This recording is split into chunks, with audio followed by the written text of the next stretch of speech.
Commerce City, Colorado open for business. These are the 2014 FIL World Lacrosse Championships from Dick's Sporting Goods Park. Today we finish up pool play in the blue division. Two squads gunning for their first win. It's England against Japan.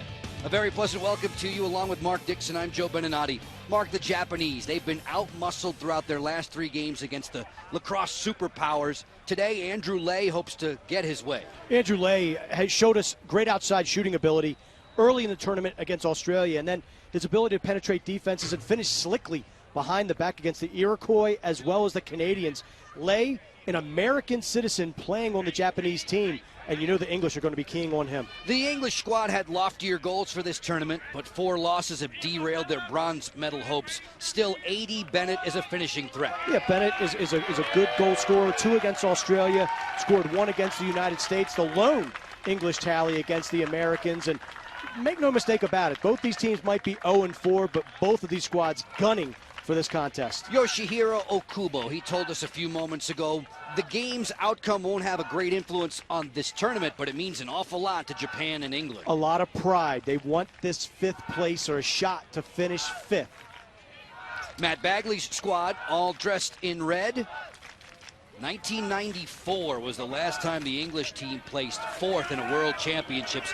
They too came to Commerce City, Colorado, with hopes of pushing through to a bronze medal game. It will not happen. Offensively, they've just gone south. They played well for about a quarter and a half in their opening game against the Iroquois, and it has been an uphill struggle ever since. Close against Australia. They have had this one circled on their schedule for a couple days now. All righty, so it's Tuesday. It's day 6. In the English cage, it's Nick Anderton. At the opposite end, it's Takahiko Shinohara for Japan. And as the week goes along, we go closer and closer to crowning a champion in the World Championships. That crown will be presented on Saturday. ESPN3's continuing coverage in the blue division. England and Japan underway. James Riley, Peter Mulcahy, Kevin Curley, and Lee Bryan are in the zebra stripes as referees today. The Japanese in white. Temperatures in the low 80s. Skies are darkening. This tournament has been plagued by rain and severe weather. The Japanese get the first 6-on-6 opportunity. Ground ball scrambles. The Japanese have been out-muscled by the Canadians, Iroquois, and Americans. Here, they show their quickness against the English. Talked to face-off fan Jeff Snyder yesterday after the Canadian romp, and he said, I may have won most of the face-offs, but their wings beat me up all day long. Tadahira watching as Iwano gets to the alley. Swing it back behind and bring it this way for Wataru Sugu. Sugu had a couple of assists against the Iroquois earlier in this tournament. Tadahira is a definite shooting threat. Given a bump there, ridden to the alley by Chris Brady, defensively for the English. Iwano on the flip. Circle it up and bring it to Andrew Lay. The English had him at the top of the scouting report today. Tadahira fires and stings the corner. Has to feel good for the Japanese to get an early marker. Goals did not come easily against USA and Canada. This is just 2 guys working up top, Andrew Lay, and some lackadaisical defense from the English. No approach, no touch, no poke, and Tadahira just lines it up and delivers a rocket to the upper corner of the net. Make it dead center. Anderton didn't read that one at all. Yuji Tadahira, the 23-year-old, accepting congratulations on the sideline. He has goals in 4 of the 5 games for Team Japan in the pool play. 6 teams in the blue division, 38 total teams in this tournament. We've whittled down 8 division winners. They are starting to play down, and all of a sudden, Scotland and Israel have moved their way into the quarterfinals. We'll do our best to explain how the bracket shakes out at the moment with these play-in games leading to quarterfinals tomorrow. And whoa, did Sekine just flatten Mike Armstrong? No flag. Referees thought it was continuation. Physical out there. The Japanese, they have been pushed around the last couple of days. They are looking to lower the boom in this one. That was a kabong, not a boom. Japanese in the white jerseys. Jun Motoshita, Goals in 3 of 4. Motoshita forced into the channel there defensively. Armstrong he's a do-it-all type. He's a utility man for head coach Matt Bagley. Ozawa sprints, working wide, chased by Alex Dixon, another short stick defensive midfielder. We've crossed the 3-minute mark. Japan has the advantage. Tadahira on the scoreboard. Motoshita against Armstrong, who keeps him at stick's length. Turning, Hatada, he scores! Shunki Hatada. We mentioned the challenges of both ball clubs over the last couple of days. The Japanese look refreshed and ready to play. The English look flat-footed and sluggish. Just a sprint from X, turn, no slide, and Hatada finds pay dirt. Watch Anderton stray away from his pipe. We've seen Dylan Ward, especially of Canada, hold his pipe well. That time, Anderton does not, and Hatada finds pay dirt. Shunki Hatada started the tournament with a goal and an assist in that overtime loss to Australia.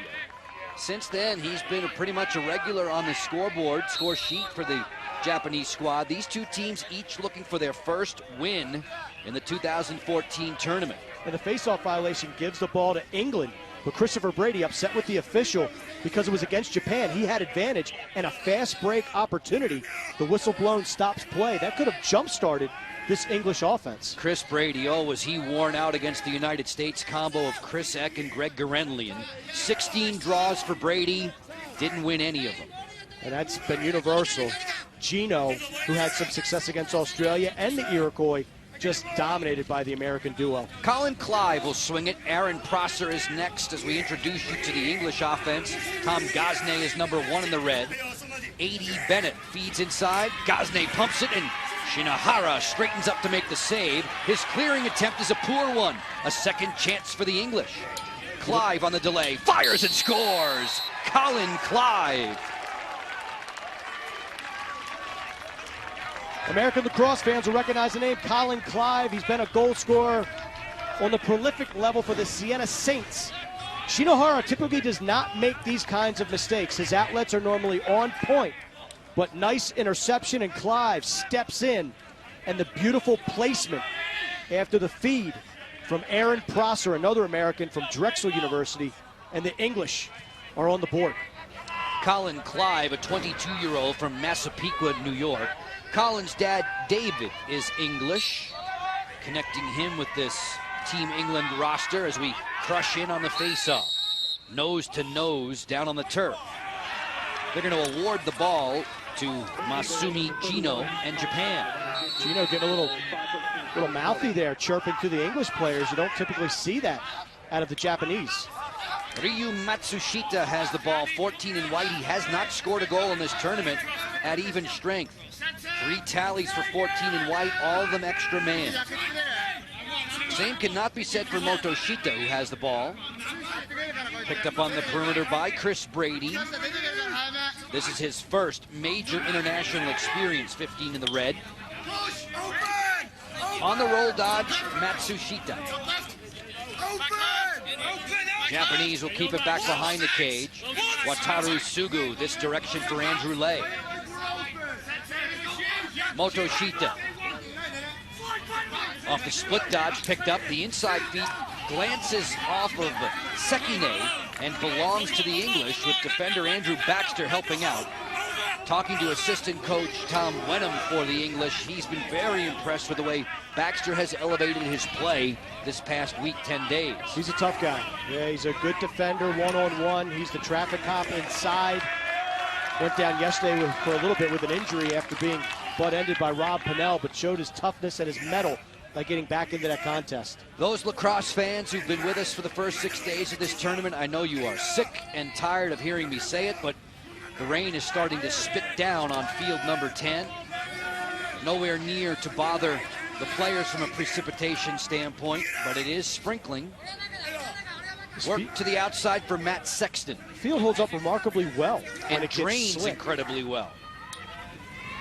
Off the move, Humphreys. He's a real shooter for them, 12 in the red.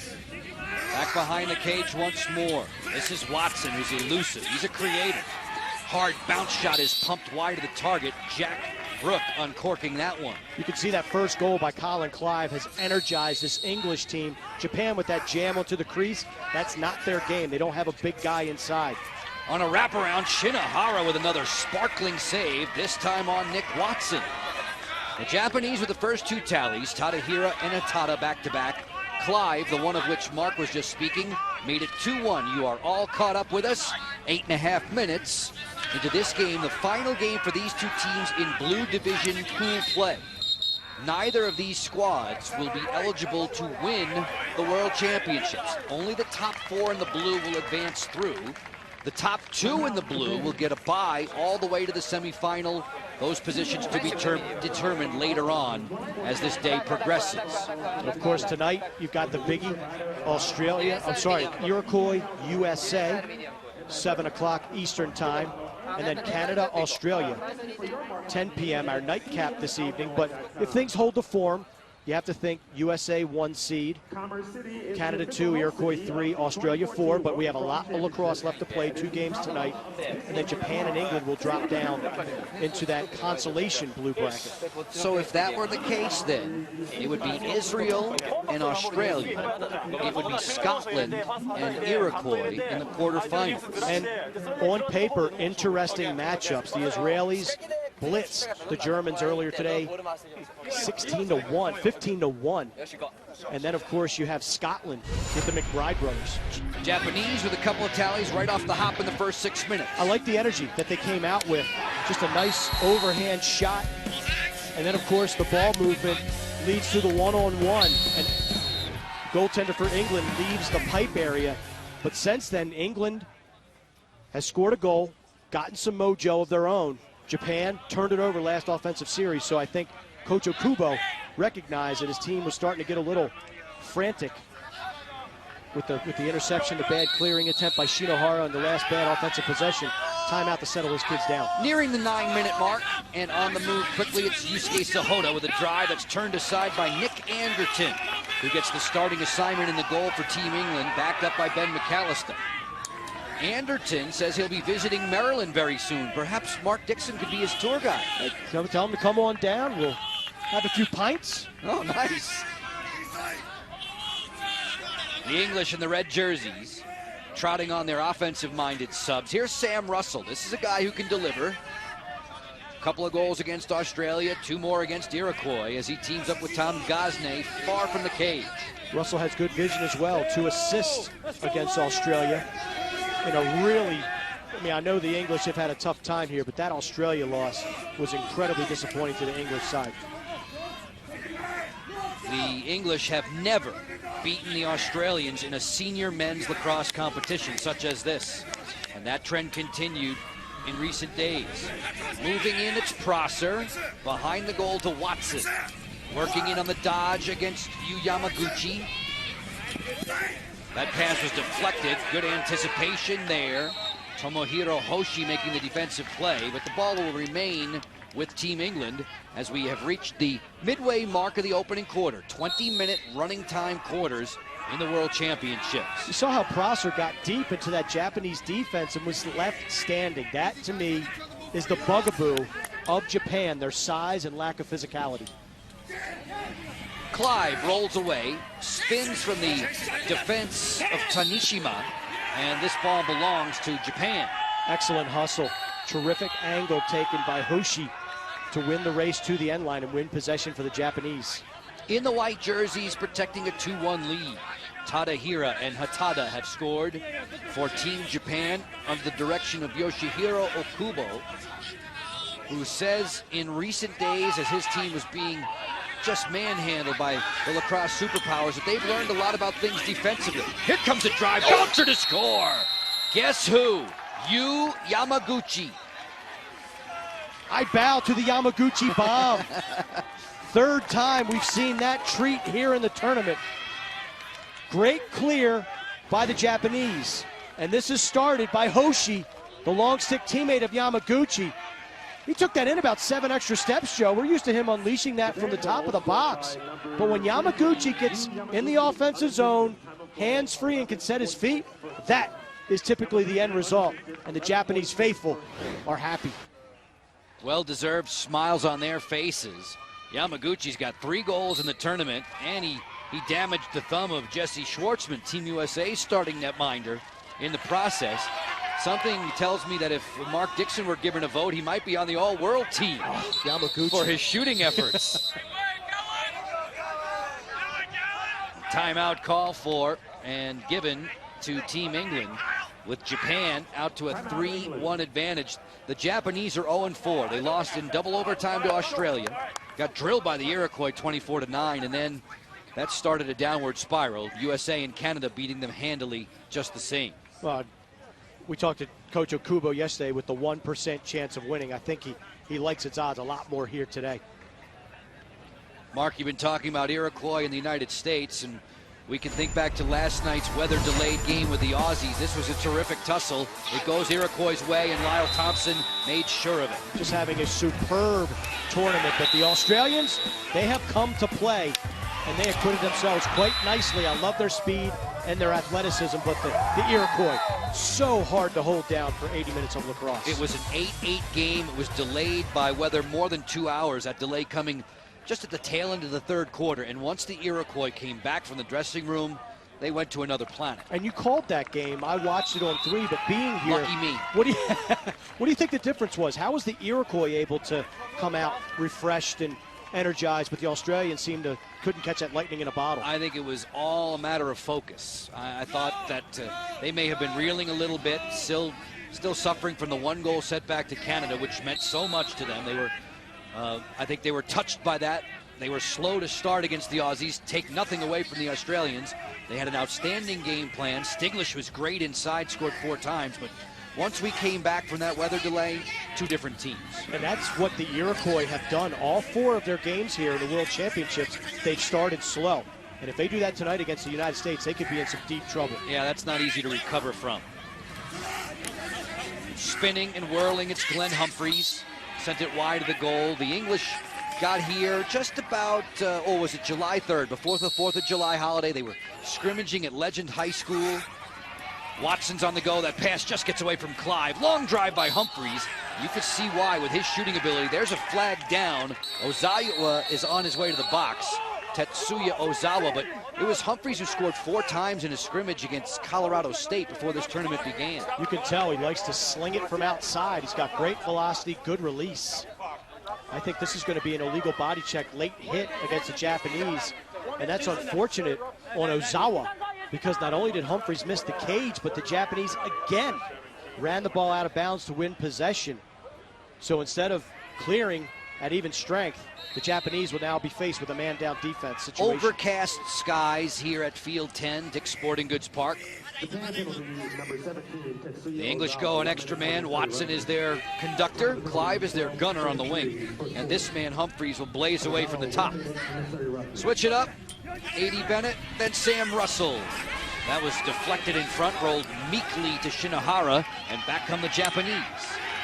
Mizuta through center. At the midfield, he rolls this one on the ground. A helping cross there, Mikisuke Sekine, but he coughed it up. In transition, Russell. Then Watson, 3-on-2. Clive, on the bouncer, he'll score. Clive gets his second of the day. Another turnover on the ride, this one man down, so you really can't fault the Japanese too much. But great one-handed snag by Sam Russell. Then they just get the ball in transition, and this is like shooting fish in a barrel. Watson just picking which teammate he's going to set up, and it's Colin Clive with the finish. One thing I'm seeing out of the English, they're content to shoot from the outside against the Japanese, except in the 2 transition opportunities, and that's where the Japanese get destroyed, is on the interior of their defense, because they really don't have a crime stopper in the middle of the field. Mark, that's the first of the 5 goals today to be assisted. Gino wins the draw, goes to the wing. Team Japan has a 3-2 advantage, and they will soon have an extra man. Good face dodge. Sugu right to the goal. Anderton was waiting. And now the Japanese will go man up. I love the aggressiveness that Japan is showing offensively. They were intimidated for good reason against the Canadians and the United States. But you're seeing like Sugu right there. Didn't think twice. Took his man right to the cage. 2-6, 1 minute unnecessary. That's the penalty right there. 26. Sam Patterson just jacking Gino unnecessarily. Not a smart play. Sam Patterson, who works with the English lacrosse governing body. He's been a big help to them and to me, in fact, with the English lacrosse website, giving us background on the guys in the red jerseys. Japan trying to improve its 1-goal margin on the extra man for another 35 seconds. Ozawa, playing catch with Tadahira. This way for a sharp angle bid from Hatada that was deflected by Nick Anderton, who made 18 stops against the Americans. Lay with a scoop, keeps the ball hot for Team Japan, still a man to the good. Japan going 5-on-4 on the EMO. The English have elected to shut off number 20, Andrew Lay of the Japanese. But now with the ball going out of bounds, Lay will inbound it and have a touch. Conversation with coaches Wenham and Bagley, that was someone they were going to focus upon greatly, would be 20 in the white, Andrew Lay, whose grandfather Daniel is the connection with the Japanese roster. Tadahira on the rollback. The bounce shot is over top of the goal. It'll stay with Team Japan. And now with the action back to 6-on-6, Davidson still was shutting off Lay. Now he's retreated. So we'll see some 6-on-6 offense. Tadahira flushed off the ball there. Mike Armstrong doing the honors. Unsettled, back come the Japanese with Lay. Off the pump fake, drives and scores. Andrew Lay. Nice play by Michael Anderson, but on the subsequent ground ball, he can't come up with it. And this from Andrew Lay is just a wicked rocket. Good ground ball work here by Armstrong, but he's not going to be able to pick it up. Good hustle by Ozawa. And look at Lay, sky whammy, step in, drills the top cheddar. Beautiful shot by Andrew Lay, and that is what the English respect and fear the most out of number 20 in white. Listen to you and your lingo. Sky whammy, top cheddar. Excuse me? Day 6. Are we calling the same sport? We're getting down to the championship rounds. Sky whammy. Pardon me? I got to give credit to Sky Whammy, a college teammate of mine, Chris Macon, 20 years ago. Sky Whammy. Beautiful. Mako, if you're listening, tip of the cap. Who knew?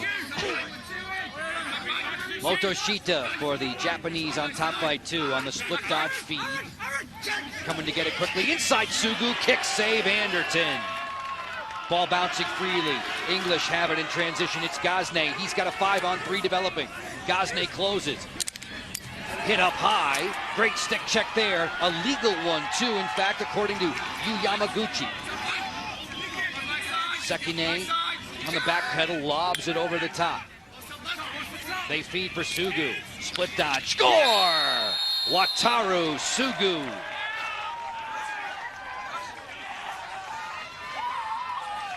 Indecision costs the English. Gosnay, great breakout, looking for transition. The indecision leads to the transition the other way as Yamaguchi picks Gosnay's pocket. The Japanese come, slow break. Great recognition by Sekine. Lob pass over top. No one has backside support. They go into the middle, and that is too easy for Sugu. Sugu, who struck against the United States and Canada, had a couple of assists against the Iroquois, giving the Japanese their largest lead on the day, now at 3 points. Tail end of the opening quarter, just about 60 seconds to go in it. As we near the bottom of the hour, Joe Beninati with Mark Dixon. Overcast skies, the breeze is starting to pick up. It has been a common theme here in the Rocky Mountains for the last 5-6 days. Starts baking hot, then gets like this, and the big storms start to blow through. Just one day without rain. At least we don't have the bugs tormenting us right now. Don't worry. When you see the bugs, it's time to take cover. They'll be here. I love how the Japanese have taken advantage of hustle plays and broken plays. Just really getting the job done with energy and emotion, and the English have yet to match it. Did I mention the temperature drops by about 20 degrees, too? And I forgot my daggone jacket. That shot's knocked down. Gosnay uncorked it. It rolls right to Shinohara. Back come the Japanese. Not enough time remaining, though. Lay fires from the midline. Anderton steers it aside at the end of the horn of the opening quarter. Japan 5, England 2. Team Japan. A squad that's been bruised lately. They put their hands together, and they've got their shooting stroke dead on. The Japanese lead the English by 3. We're back in a moment on ESPN 3.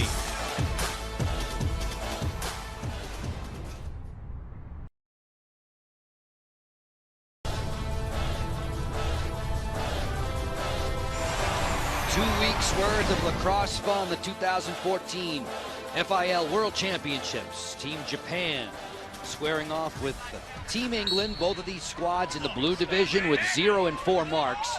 Joe Beninati and Mark Dixon with you as we shout out thanks to all the men and women in our crew for their efforts. The turf is not yet soggy, but something tells me it will be before too long. Have faith, my friend. Have faith. Where's your rabbit's foot? You said you brought the rabbit's foot. Faith is one thing. I have people running up and down a ladder telling me, it's code yellow, it's code green. I'm like, okay, I know what that means. That's usually the time I start reaching for my work bag and running for cover. It's tougher to figure out than Homeland Security. Oh, here we go, second quarter. Enough about the weather. Although I would like to speak with the weather person. Mother Nature. I would like to speak with the weatherman, please. Sugu on the feed back behind. Ozawa sets the screen. It's Hatada dancing with it. The English swarm there defensively. Andrew Baxter was all around the ball, getting help from Tommy Kirkland. And the officials, led by James Riley, give the ball to the English. Love the possessions by Japan thus far. They've gotten the better, more quality touches. The English really not in any type of rhythm. Both of their goals coming off of transition opportunities and failed clears by the Japanese. Speak with the coaching staff for Team England, and they'll tell you that the game is really blossoming over there, that Manchester and London are the big lacrosse hotbeds. London is a transient city. Manchester, you're born there, you live there, you die there.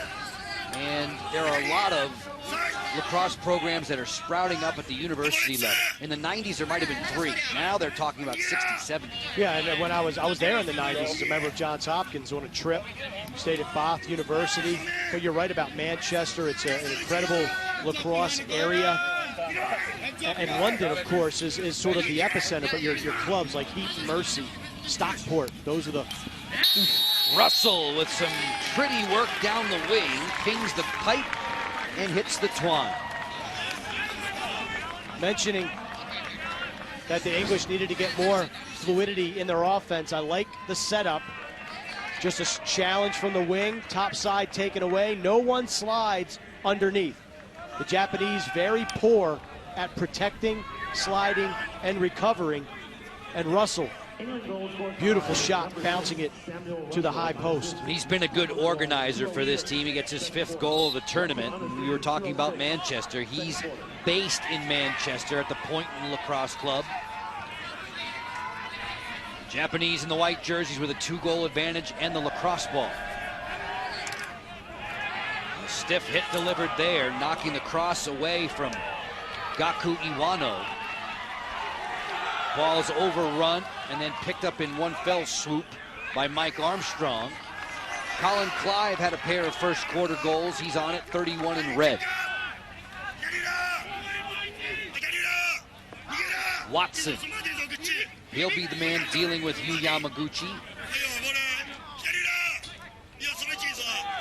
36-year-old Takahiko Shinohara barking off in the distance. Love listening to the defensive communication of the Japanese.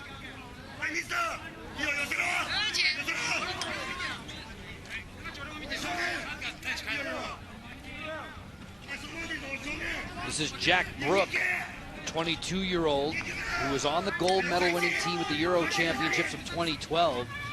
England, Ireland, Sweden, 1-2-3 in that tournament. Humphreys whistles one wide. Coach Bagley said it was great. We dealt with the pressure. We were supposed to win the European Championships, and England did. They've come to the World Championships and have not had similar success.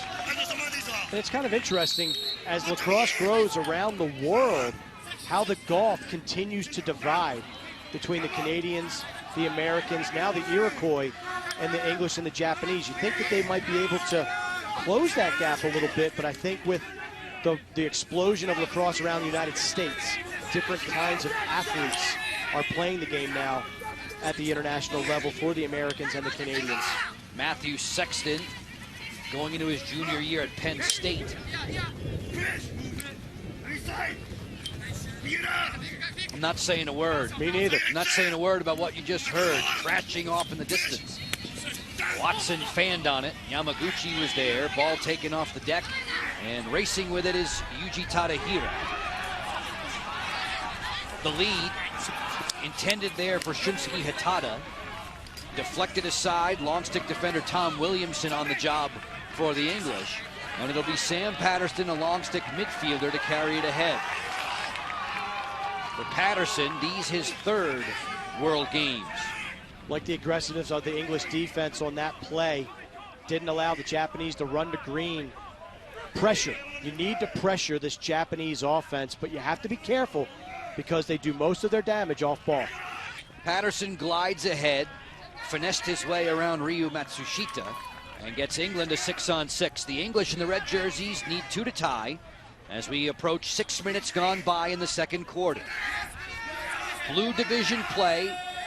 The Kingpins in the blue right now, the United States with a perfect 4-0 mark. Team USA in a hotly contested matchup with the Iroquois. That comes your way 7 o'clock Eastern time on ESPNU. Quint Kesnick, Paul Carcaterra will have the call on that one. Then Mark will rejoin me for the nightcap. We'll see Canada take on the Aussies, who gave the Iroquois all they could handle last night. Sidewinder stabbed by Shinohara. That was a bullet from Gazne. A really good stop from the Japanese keeper, and back comes Team Japan with Mizuta leading the charge.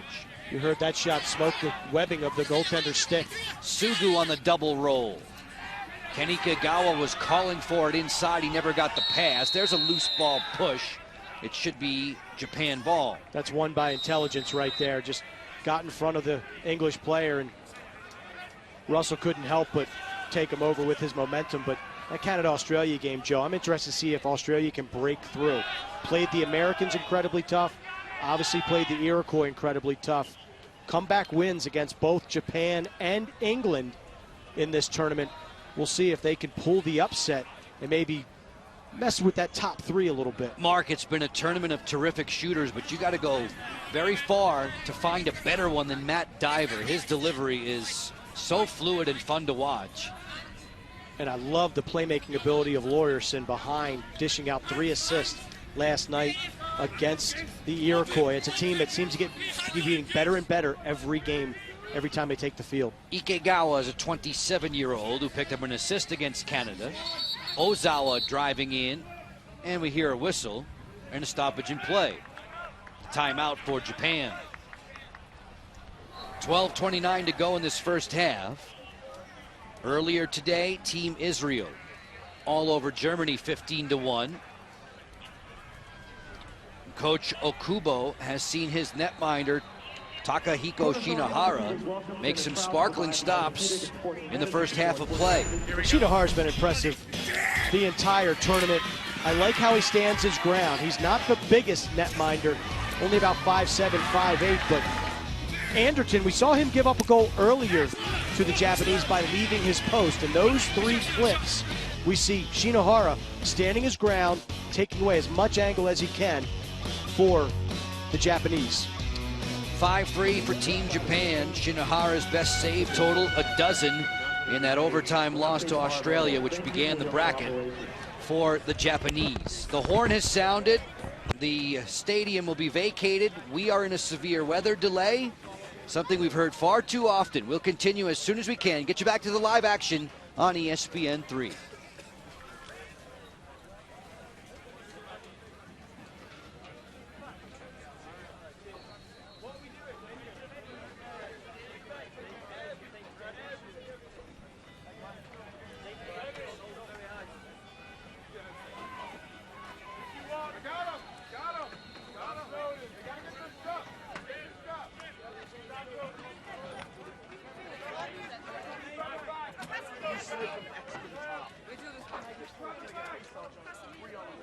Yeah. No, I have the Kyle. ESPN's going to show that highlight. It's so obvious. Stay big, bro.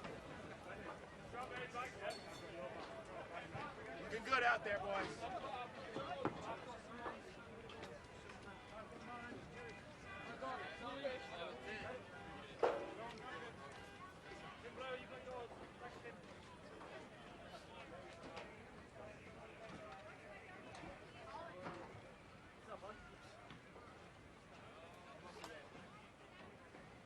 You guys can go to the stadium or you guys can go to your car.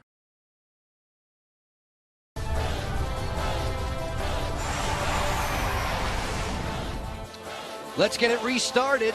The FIL World Lacrosse Championships. After an hour severe weather delay, Japan and England set to resume matters late or towards the midway mark of the second quarter.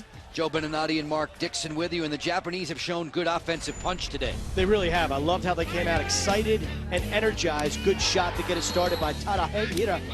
And then watch the move from Hatada, just abusing his English defender. And the Yamaguchi! Third goal of the tournament with the long stick midi.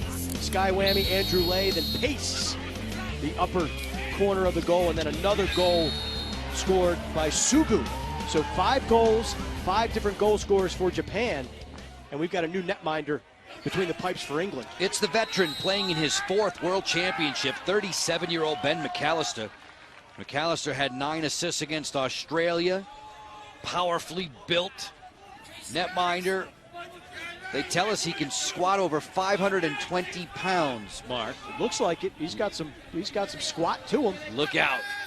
Andrew Lay to the alley, worked off there by Jack Bobziniak, former Providence College Friar. You had the English lineup, Team England in red, the Japanese in the white. It was a 5-2 advantage after the opening quarter for the Japanese, and then England's Sam Russell was the only man on the scoreboard in the second quarter up until this point. And then once more the clouds opened. The Lightning was a threat. The stadium, Field 10, was vacated. And after an hour, the teams are back onto the surface. The games are going on all throughout this 38-team World Championship field. We are whittling our way down to crowning a champion on Saturday night. A reminder that the United States and Iroquois game will be coming on ESPNU. We are waiting for an official start time on that. The approximation would be 8 o'clock Eastern. Glenn Humphreys from the top moves to the outside for Nick Watson. Watson is a very good distributor for Matt Bagley's squad. Watson doesn't beat his man, finds Humphreys on the run, and that is snagged by Takahiko Shinohara. Takahiko Shinohara has been very sharp today. He's gone all the way for Yoshihiro Okubo, the head coach for the Japanese. Both of these teams, if you're just getting familiar with the World Championships in the blue division, both of these squads with a mark of 0-4. Their quest for a World Championship crown will be denied. The top 4 teams in the blue division, the United States, Canada, Iroquois, and the Australians, are still alive. They still have a shot at winning it all. Don't take nothing away from this game right here. It's about pride. It's about momentum, as these two, Japan and England, most likely to enter into the losers bracket of the blue division, where they will be joined by 2 members of lower divisions as well. And make no mistake about it, the lower division teams, to score a victory over an England or a Japan would be a huge feather in the cap. These 2 squads will see either of New Zealand or Germany as the tournament progresses. That's the next step for them. The blue division seeding is still yet to unfold. Scotland and Israel await in the quarterfinals. A sneak from the short side there for Shunki Hatada. He did not convert. The Germans will have an opportunity to finish in 5th place after being bumped back down to the red division. They spent time in the blue bracket 4 years ago as the Iroquois were absent. So you know that all these teams are hungry for that 5th place finish. Motoshita sends it back behind the cage. Ikegawa gives it right back to him, with Humphreys staring daggers defensively for England in red. Off the roll dodge, Matsushita on the shovel. It's popped back behind the goal. Ikegawa did not stuff it home. He had a wide open look. He really did. Great ball sharing by the Japanese, but I think the size of Mcallister threw off the shooter Ikegawa, and he went near side instead of just probably a natural progression. Here we're going to see this is a nice combination here. Beautiful, weak side, wide open, but look at how Mcallister takes up more space than the slimmer Adderton, and that one just goes by the cage. Ben Mcallister taking over for Nick Anderton, as Mark mentions. It was Mcallister who was very sharp early on in the opener of this tournament against the Iroquois, but then all of a sudden the Haudenosaunee found their range. Mcallister brings the ball across midfield, and yes, folks, he has scored in a World Championship tournament before. He scored against the Iroquois in 2006 in London, Ontario. Sam Russell on the jog, being hawked by Kota Hatakayama. Russell gives the traffic instructions. He's the organizer of this team's midfield, in the words of coaches Matt Bagley and Tom Wenham. Midfield sub coming in. It's Erin Prosser. They need him to be a dodger and a creator. He bulls his way inside, fires and scores! Erin Prosser. Now Erin Prosser of England does not have the size of a Roger Weiss from Iroquois, but this has been a problem all tournament long for the Japanese. They just simply can't match up physically. Motoshita is the one that just gets bowled over like a Japanese pin. Prosser steps in, establishes the space, and just fires it. And there you see again, you see 2 white jerseys after Motoshita got run over. None of them established contact. None of them pick up Prosser, and he sticks it. Erin Prosser, Drexel University product. This is his first international experience with England. A guy who comes from Lincoln High School in Portland, Oregon, the same one that spawned Peter Baum. Peter Baum, the Tewaaraton winner from a couple of years ago out of Colgate University. Just being out west, you see the growth of the sport out here, not only in the state of Colorado, but Oregon, California, the state of Washington. Landon Carr from the University of Maryland a couple years ago. Yusuke Sahota will drag Tom Gosney away from the goal. Sahota on the roll dodge lost his footing. The field is slick, but the drainage systems here and at the main stadium, the 18,000-seat Dick's Sporting Goods Park Stadium, very, very good. And it's been tested in the last 6 days. If you've been following these World Championships, you know just how many severe weather and thunderstorm delays we've endured. Well, we've talked about throughout the rubber pellets coming to the surface. The reason they don't brush the field, I was told, is because they want that rubber up there to give more traction when the rain, which has been so consistent in the 6 days we've been here, when the rain does come, that gives a little bit more traction and footing to the field. Guys are definitely wearing studded cleats. Yusuke Sahota, marked by Gosney, goes to the split, then rolls back to the middle and finds Yuji Tadahira waiting. Andrew Lay fires and scores. Lay makes no mistake. His second goal of the day and a 2-goal lead for Japan. Such a talented shooter and one of many Denver Pioneers out here competing in the World Championship. Some of that rubber looks like it got in Mcallister's eyes, but nothing fancy here. The defense just does not rotate up and get a stick in the gloves of Andrew Lay. And there we see the defender, Tommy Kirkland. Where's my shorty? What are we doing? We're leaving the best shooter the Japanese has to offer. Defensive confusion. No one is out. And that is too easy for number 20.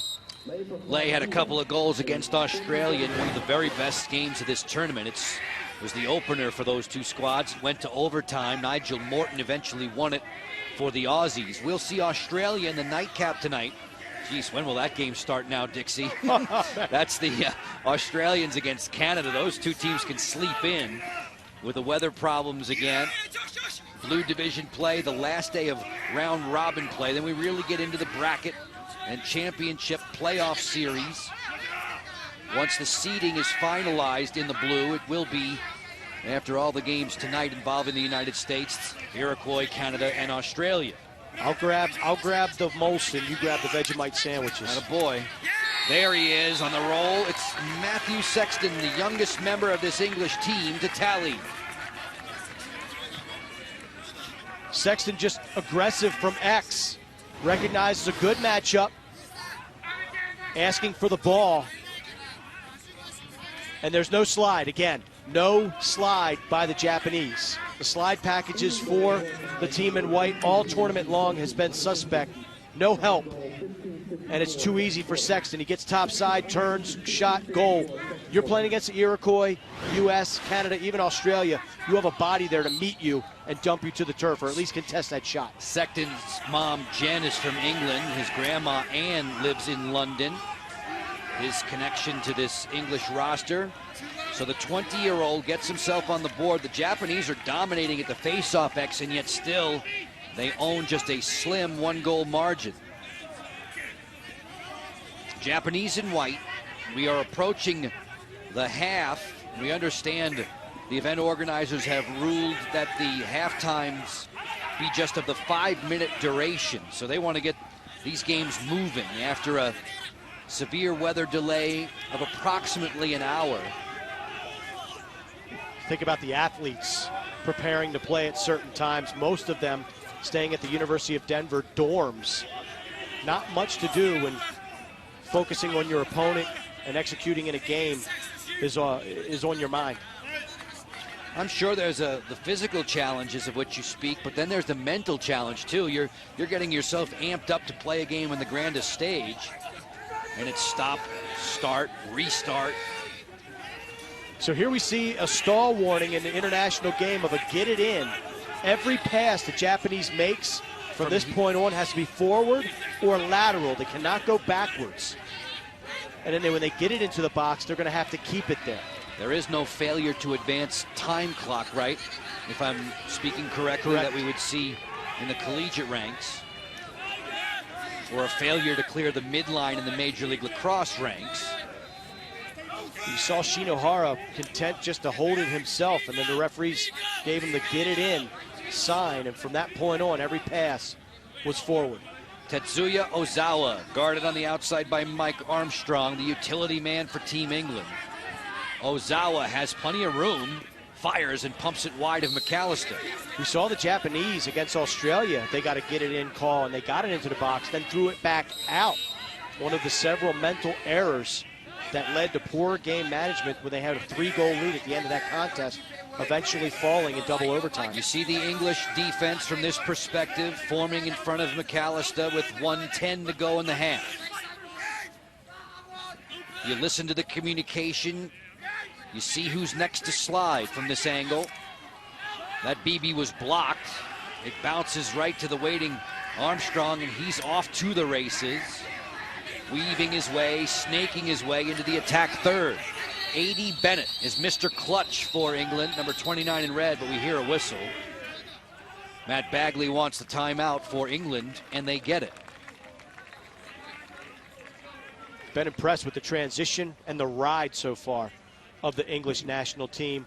I like how they take advantage of matchups, and I would expect a dodge from X in this. Have you been impressed with Andrew Lay? Oh, great shooter, all tournament long. It's the 5th time, Joe, we've been together covering the Japanese. The first one, after the stick fake, plants it high, and that time he changes levels, gets the goaltenders guessing a little bit. Am I going high? Am I going low? Either way, Andrew Lay is bringing some heat with that right-hand shot.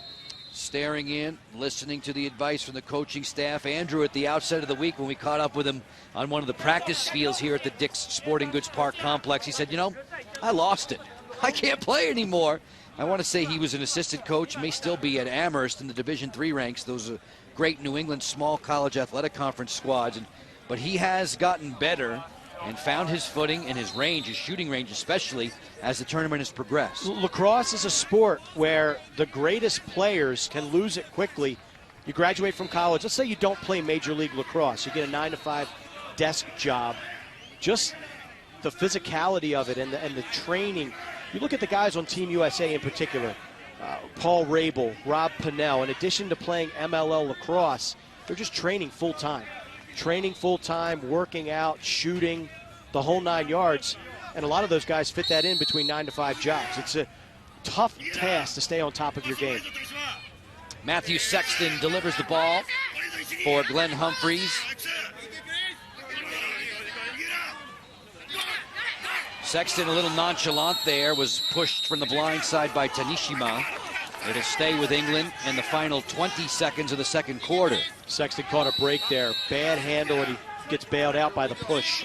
Penn State Nittany Lion gets topside, feeds it in there for the shooter from the midfield, Jack Brook. He fanned on it. It popped loose. Hironaka comes up for Japan. 5 seconds to go. On the fly, Tadahira on the headman. Sugu at the buzzer. Mcallister took the angle away. As we are through with 40 minutes of play in a Blue Division game. The Japanese have the advantage over the English. Round and round we go from Commerce City, Colorado. Blue Division play concluding on this day, this Tuesday. It's 6-5 Japan after one half.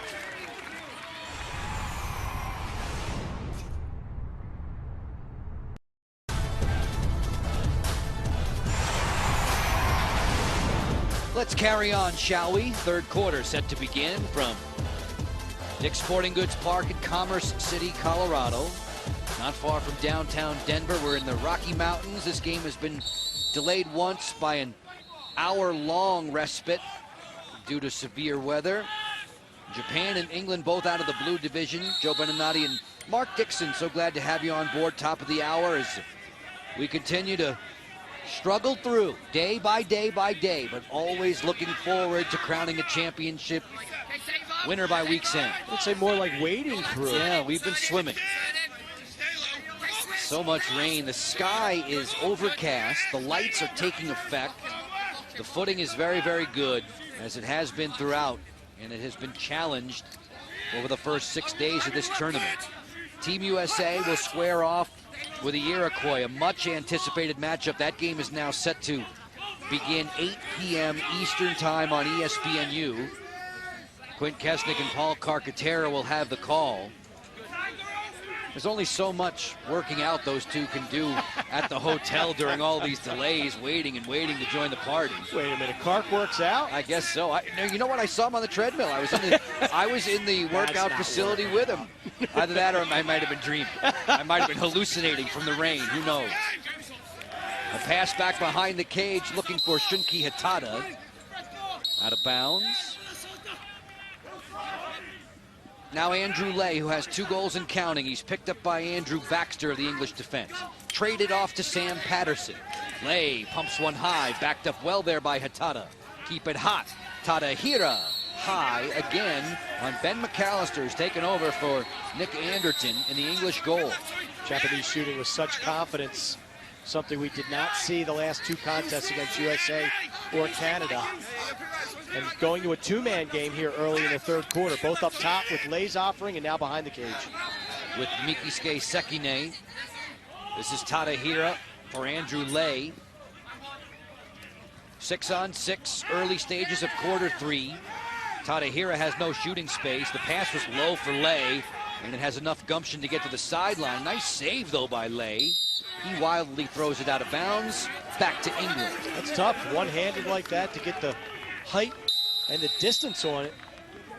Lay, though, that was smart. It played it backwards to the end line versus playing it forward, which could have created a transition opportunity for England with a 50-50 ground ball. Gosney loops it over the top for Erin Prosser. Tom Gosney, a 3rd-generation English lacrosse player. He's been a captain for this squad in the past.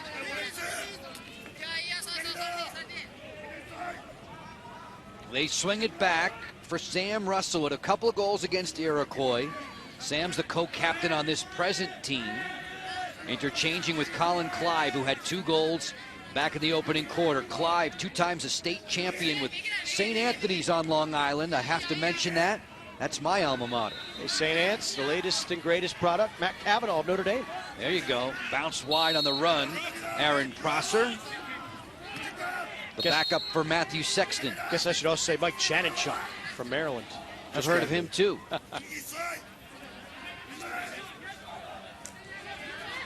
Russell. Picked up on the outside by Lay. That pass too hot to handle for A.D. Bennett. Taken off the turf by Kota Hatakeyama. Takahiko Shinohara has gone the route in goal for the Japanese, who have at times in games played 3 different netminders. In the World Championships, you're given a 23-man roster. Taking up 3 spots with a goaltender. Very similar to taking up 2 spots with face-off, get-off guys, Fogos, what the United States has done with Greg Gurenlian and Chris Eck. Among the Blue Division teams, Japan is the only squad to dress the 3 goalies. Taking it on the run, Shunki Hatada. Step for step with him. Andrew Baxter, a 26-year-old who plays indoor for Team England as well. Ikegawa, stride for stride with Tom Williamson. Veteran on the back line for Matt Bagley. Ozawa casually brings it across and plays catch with Mitsuhito Okabe in his mid-30s. Swings it back behind the goal. Hatada. Ozawa. And then Motoshita with room from a sharp angle, wide. Good catch on the rebound, though. Sekine looks to dunk, he scores! Mikisuke Sekine. Sekine, how do you say Sports Center top 10 in Japanese? That was brilliant. Love the overload to the right-hand side. They clear out for Motoshita. And the great handle by Sekine, and wow! Whirling dervish over the shoulder. That is beautiful by Sekine. And the Japanese are back to a 2-goal lead. It's one of the finest plays of the tournament. Not only the finish, but the catch of the initial shot that was going wide. The Japanese are very good at that. We've seen Andrew Lay, Matsushita missing several shots, and they're very deft at catching it, at catching errant shots and making plays out of it. On the ground ball scoop, it's Yusuke Sahoda. England and Japan each with a mark of 0-4 as Sahoda was tripped. So they are going to be relegated. Depending upon who wins this game, Japan and England will be seeing New Zealand and Germany in their near future. The winners today from the play-in groups, Israel and Scotland, will be tangling with the number 3 and number 4 seed in the Blue Division. All of that to be settled by day's end here in Commerce City. You saw the foul by Andrew Baxter, just unlucky. That was a really good check. So we have the quarterfinals for you tomorrow. Quick stick, Ikegawa, bullseye. We look at a good look at Baxter. That was a brilliant check that he had, but the hustle of the Japanese midfielder outran his stick. Got it tangled between his legs, and he gets the trip. But look at the beautiful ball movement by the Japanese. It's a 2-3-1 from the backside, and the 3 is your crease man, and he simply slots out to the right. No one accounts for him, and to redirect into the goal. Hatada with the assist, beautiful look, and the Japanese right now are feeling it. Japan lost in double overtime to Australia to start this tournament. Then they were walloped in succession by the Iroquois, United States, and Canada. But they have looked their best today against England. And I love their first quarter against the Iroquois. Tied at 4 apiece before the wheels just fell off the wagon. But the energy and the excitement, Okubo said to us yesterday against Canada, we have a 1% chance of beating the Canadians. We're circling the wagons, and we're getting everything set to take on Team England. Josh Roden, 7 in red. His father played in 4 different World Championships for England. His dad, Dan, family moved to the United States, did the Rodens in 1997. 8-5 for the Japanese. This equals their largest lead on the day. Same one they enjoyed after the first quarter, 5-2. Watson below the goal line for Sexton. Butting in there, forced back by Yamaguchi. Swing it up top for Brook. Pounded by Lay twice. No shot clock in World Championship play. No timer on. Watson, Yamaguchi renew their acquaintances. Brook takes it on the go. Watson did not make the catch, and the Japanese are fired up after that defensive stand. Well, you can see Yamaguchi right there marking Watson, not only scoring a goal for the Japanese team, but marking the playmaking attackman. And here we're going to see Watson just wasn't ready to get the ball back from Brook. Brook comes through. He hits Watson. 29 in red is wide open. Aiden Bennett, 80 Bennett. And I think Watson may have just taken his eye off of the ball as he saw Bennett pop open. Goalie Takahiko Shinohara taking this one for a long ride. Now they bring it for Hatada, who took his eyes off it while in the cradle. Loose ball push. Just a dumb play by Kirkland. You get the ball on the turf, you're going to go the other way, and you shove a guy in the back. Hatada with a goal and an assist, looking for another helper here. Score it and a foul for Gaku Iwano. Right now, the Japanese are just playing smarter than the English team. They shouldn't even have the ball, but they do. And here comes Iwano, unmarked from the box. And then he gets jacked into the crease by Michael Armstrong. So really, when the English should be in possession of the ball, looking to get another goal, they're playing defense and they give up another tally. And now the Japanese have built a 3-goal advantage. You rewind the tape 4 years, Mark, to 2010 in Manchester, England, and it was the English beating the Japanese in overtime 13-12 in pool play. Today, the Japanese are trying to make amends for that setback on a 9-5 lead as we near the midway mark of the third quarter. A game that's been delayed once more by weather for about an hour here at Dick's Sporting Goods Park. All right, we have two ways we can do this, and tell me what you guys want. Matt Bagley's the head coach. Number one, we can just go regular, have our midfield strings, have our attack, and all that sort of stuff. Listen, we can have that, and the outcome is the outcome, all right? Or you guys can swallow a pill, relax a little bit, and I'm going to try to do what I can do. Are you guys with me on that one? All right, let's go. Basically saying, guys, you can swallow your pride and listen to me as your head coach, and we can maybe win this thing. Or what he said prior to that was, just keep doing what you're doing, and the result's going to be what it is. We don't care. I think what he's saying is the plays out there by Kirkland and company are not what the coaches are asking them to do. Smacking guys in the back after making good defensive plays. Listen to your coaches. Hey, we've talked about it a lot, Joe, through the last couple of days. The United States, how the players have bought into Richie Meade and his assistants' system, what they're asking them to do, and it's so important even at the highest level of international lacrosse. United States, compared to Japan and England, polar opposite, especially when it comes to records in this tournament. The United States a perfect 4-0.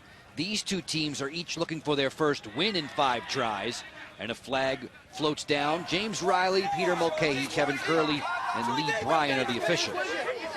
And the unfortunate thing for England is, after that talking to, it's going to be unsportsmanlike conduct against the English. Somebody chirped at the ref. We're going to see it come out. He calls a violation. Number 26, you can see it. You can see his head turn. Sam Patterson.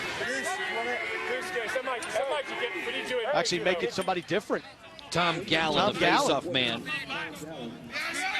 He sits for unsportsmanlike conduct as the Japanese try to double up England here past the midway mark of the third quarter.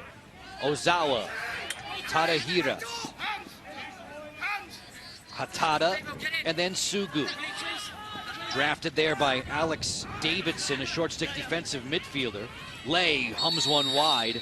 11 in the red is a self-confessed Red Bull fiend. Ooh. Gets himself all fired jacked up. At least he's not all jacked up on Mountain Dew. I've heard that, Will Farrell. I'm hopped up on Mountain Dew. All over you like a spider monkey. Those are the kids, right? Tadahira wide. Oh, you bring up too many funny lines. I start go through the whole movie now. Ricky Bobby. we should have pulled that during the France-Uganda game the other day. Uganda, how about that? Oh. Patrick Oriana with a hat trick. Uganda gets its first ever win on a world stage in lacrosse. Down 9-4 to Korea with about 7-8 minutes left to go yesterday. And the Ugandans pull out the historic victory. I would have liked to have been a part of that post-game celebration. Tukire had 2, Onan had 2. This is bounced over top of Mcallister. Remains a 9-5 game in favor of Japan. The Japanese, with a dozen players back from the team that performed in Manchester, England, on home turf for the guys in red. Ben Mcallister, now in his 4th World Championship appearance. He's helped England, the goalkeeper, 0-0, win 3 European titles. Right now, England just has the last 5 minutes have been a turning point in this game. And when you see Mcallister telling his defender to come walk up with him, and he's getting attitude from his, it's almost like these guys don't want to play. Mcallister's going to bring it ahead.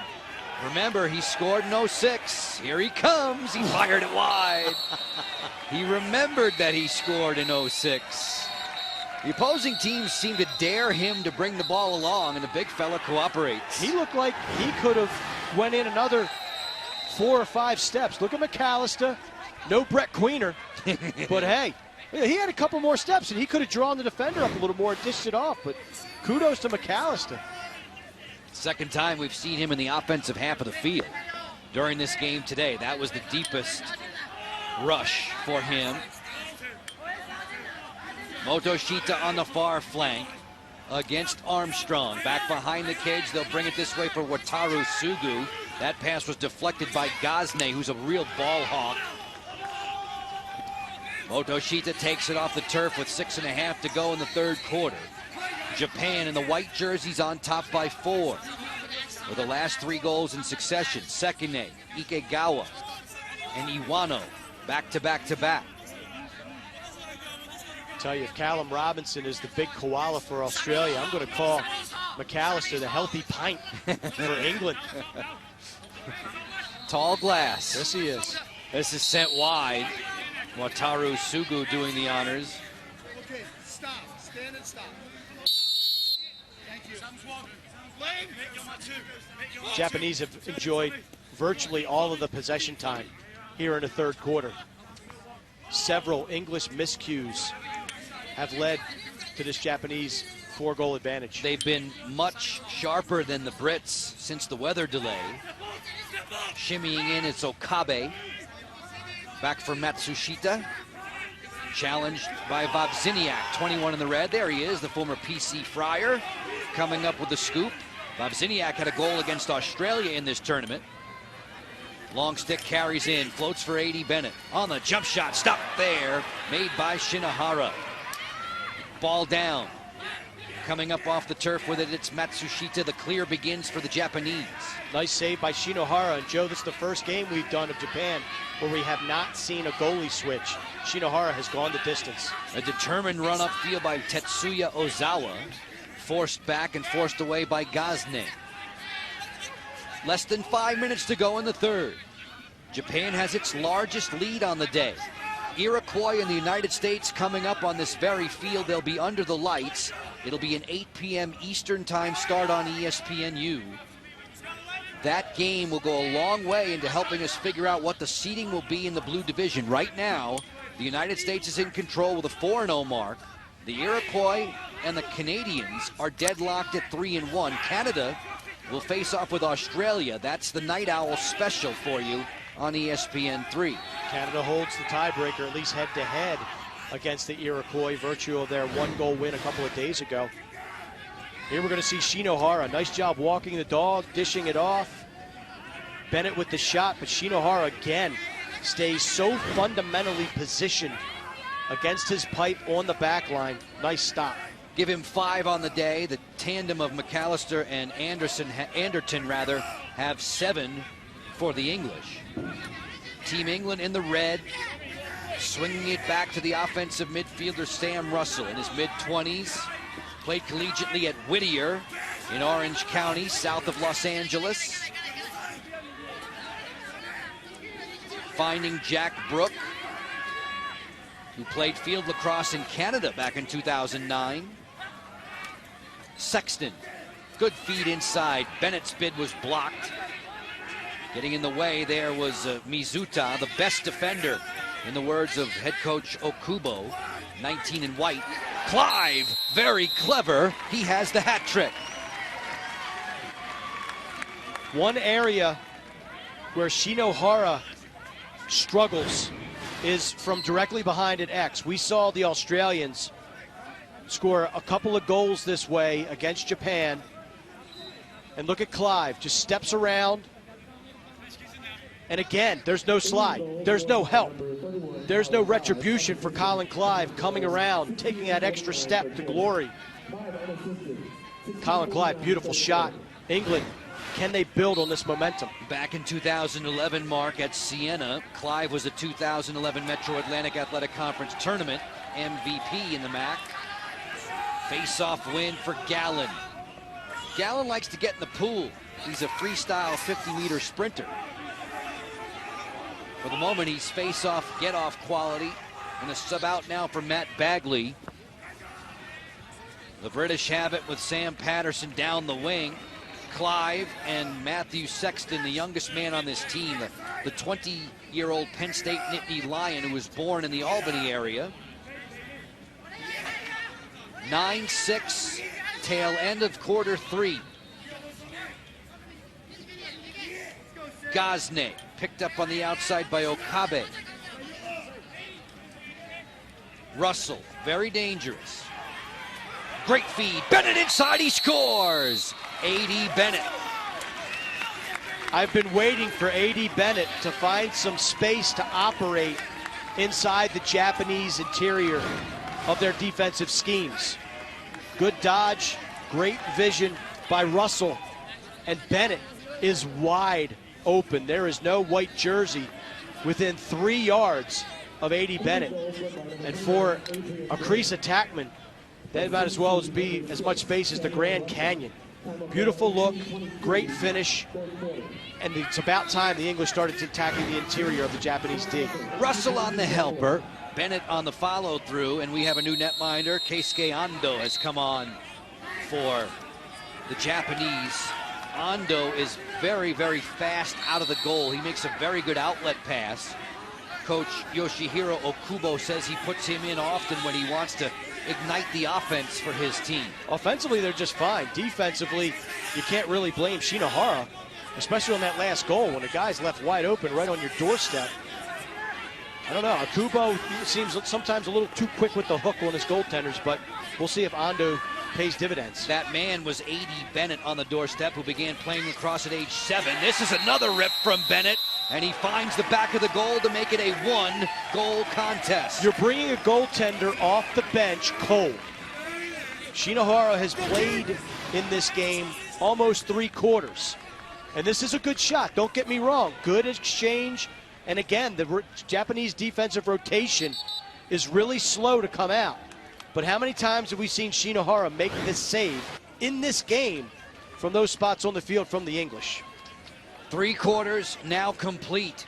A.D. Bennett, the bank manager from Manchester, England, striking against Keisuke Ando. And all of a sudden you could see a spark, an extra spring in the step of the English. After 3 quarters now, they trail the Japanese by 1. Come on back with us for the home stretch. 14 FIL World Lacrosse Championships continuing from Dick's Sporting Goods Park. Joe Beninati and Mark Dixon with you. These 2 teams, England and Japan, have been relegated out of the championship bracket. They are playing today, each looking for their first win of the tournament. They will carry on through play. They have New Zealand and Germany awaiting. Winners today, Scotland and Israel. Those 2 squads have advanced to quarterfinal round action. We'll have those games tomorrow for you on ESPN3. The question as to whether or not who Israel and Scotland play, that remains to be seen with the seeding as it hands out between the United States, Canada, Iroquois, and Australia. I wanted to get a good look at Coach Okubo. His team will stay with possession. One of the things I'm interested in the American-Iroquois matchup tonight is Mark Van Arsdale, offensive coordinator for Iroquois, also associate head coach and offensive coordinator of the University of Virginia. Dave Petramala, defensive coordinator for Team USA, head coach of Johns Hopkins. How many times have those two gone head-to-head and tangled? Now with different pieces and different players, that's going to be an extraordinary matchup to watch. Many impressive matchups as Ozawa buzzes one to the top corner. Tetsuya Ozawa shaking loose. This was a man that was especially guarded well in the Team USA game. They put a target on 17 to make sure he would not burn them. Well, and this is why. Excellent dodge down the alley. The slide is just way too late. And a bounce shot. Look at him use the turf to go top shelf against Mcallister. Ozawa, great job getting it down the alley. And again, the spacing of the Japanese offense. They're so wide and so spread out. That's what makes these slides so long. Masumi Gino wins the draw. Back come the Japanese again. Sugu, very flashy on the outside, picked up by the English enforcer, Max Bonsil. Played at Siena University, turned 21 in late June. He's a dual citizen, Bonsil is, and both American and British. You talk about the seedings, Joe. What if the Iroquois pulled the upset tonight on the U.S., and then Australia can upset Canada? Now you'd be really making me go through the permutations. Well, then you'd have the Canadians would be the number 3 seed, and the Iroquois would number 2. I'm sorry, yeah, 2 or 1. I knew you would confound yourself. 2 or 1, but either way, the Iroquois in the United States would get the byes. Right. The day off and the advancement right to the semifinals. Andrew Lay pumps one wide of the goal. Lay playing for Team Japan. He played collegiately at the University of Denver. He's been in the Major League Lacrosse with the Outlaws here a mile high. His grandfather and great-grandpa connect him to Japan. This is Hatada. Once more for Iwano, who was the target at the end of the Garrett Thule mad dash against the United States. Didn't miss any time, though. Iwano bounced right back, at least in the next couple of games. Nobody would have faulted him for saying, nah, maybe not today. This team is tough. A lot of resilience.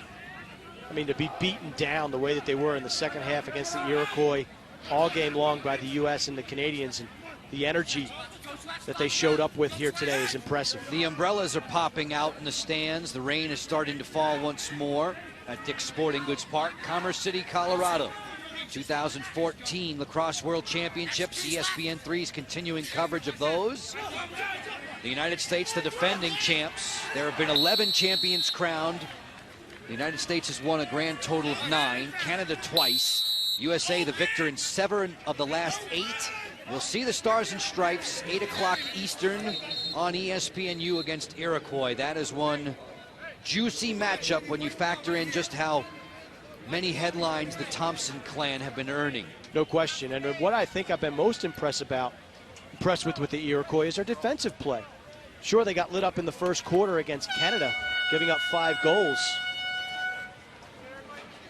But they were able to recuperate. They get good goaltending from Warren Hill. Oh boy. And here we go again, Joe. For the second time in this game, severe weather warning.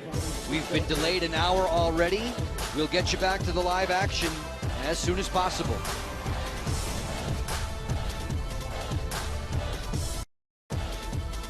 Hear ye, all gather round and let's begin.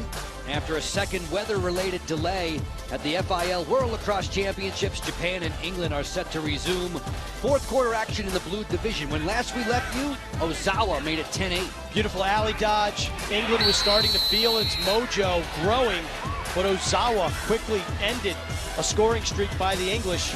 But then we were hit with a second weather delay. Last weather delay, Japan came out on fire. really got things going. We'll see if the English can get back on track, trailing by 2 goals. Our first delay today, upwards of an hour, the most recent one, a shade past 45 minutes, and off we go once again. These two teams, 0-4 in the blue division. Their hopes of winning a world championship crown have been dispatched. They are playing for seeding purposes. With respect to moving on tomorrow, New Zealand and Germany await the winner and loser of this one today. We'll explain further how the breakout will come into the championship bracket. This is Andrew Lay. Team Japan is in white, England in red. Maybe residual positive of all these delays. Big crowd forming here as folks gathering for the U.S. Iroquois game that will now follow this at 6:30 local time, 8:30 Eastern. If Japan wins, they'll square off with New Zealand. England would be facing Germany. Earlier today, Israel beat Germany 15-1. Scotland pounded New Zealand 16-12. So the Scots and the Israelis move into quarterfinal action. That comes your way on Wednesday. Stall warning in effect right now against the Japan. Tadahira fires wide of Ben Mcallister, who did not start today. Nick Anderton did. Mcallister has been solid in relief in the English goal. He really has. And no timing mechanism, shot clock. There you see the referees with the stall sign. That restraining box, the top line, 20 yards in front of the goal is where Japan cannot let the ball get past. Mcallister Sekine on the ball, picked up by Alex Davidson. Sekine turns the corner. Short stick defender right there with him. Tadahira, inside look, put away! Shunki Hatada for the Japanese.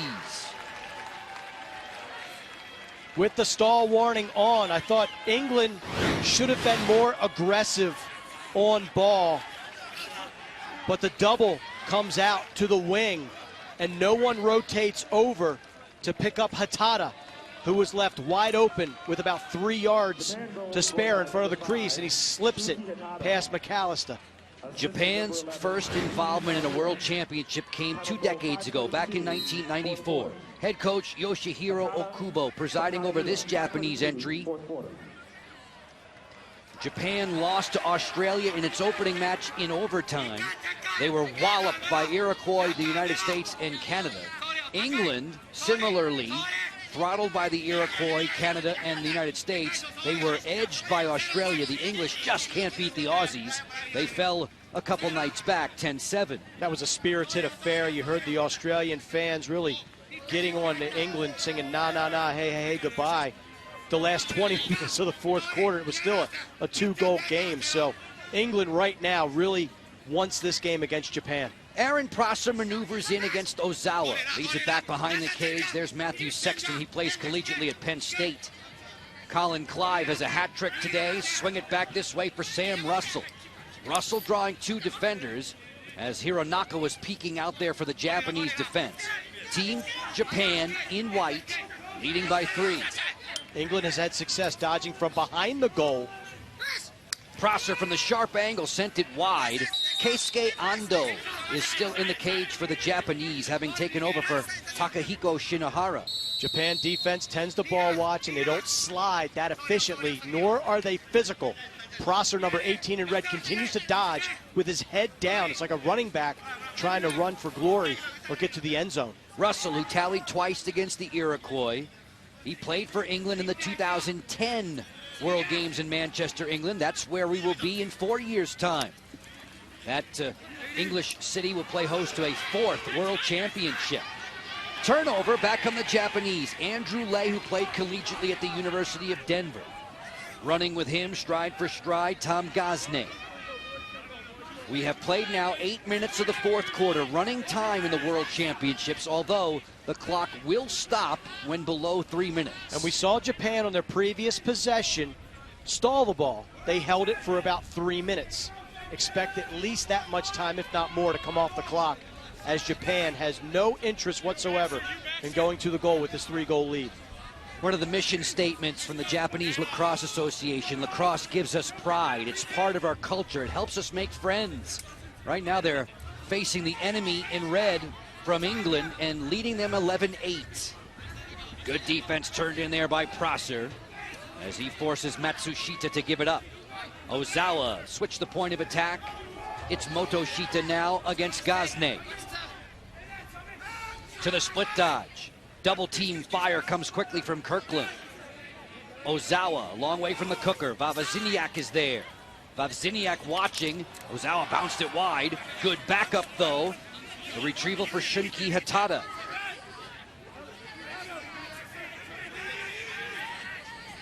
Deliberate offensive set, 6-on-6. The extra man opportunities have been few and far between today. James Riley, Peter Mulcahy, Kevin Curley, and Lee Bryan are the officials. Motoshita this way for Hatada.